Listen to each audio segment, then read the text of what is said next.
Well, as we know, global warming is a very imminent threat here in the U.S. With only 4% of the world's population, we as a nation produce 25% of the world's CO2 gases that are going into the atmosphere. This needs to change. As president, I will endorse more energy efficient ways of producing energy, and I will make sure that these CO2 gases are not entering into the atmosphere.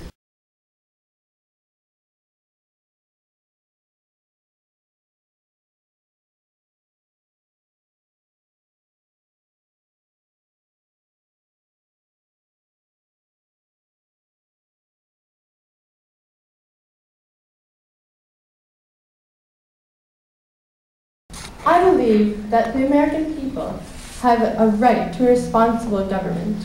I believe that the government must exercise fiscal restraint and that common sense must really be used by the government in order to keep the economy stable.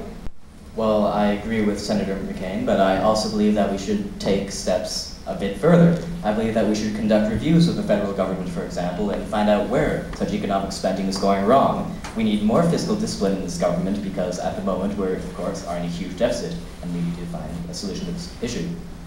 Well, first of all, I'd just like to point out that a lot of people, when they discuss my experience, they conveniently leave out the 8 years that I spent on the Illinois as a state senator in their state legislature.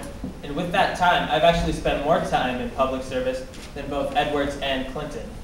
That being said, I think experience is obviously something that's important, but I think there are a lot of qualities that are more important in a president.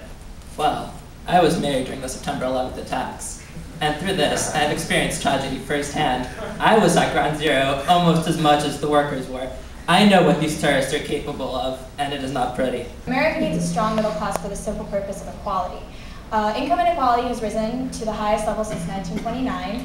The larger the income gap is, the more the American public is left behind. In order to close the income gap, I plan on lowering the taxes for middle class families, providing a quality and affordable healthcare system for every American, making college affordable and accessible to the middle class families, and as well as every other American family, and confronting the problems in the housing market.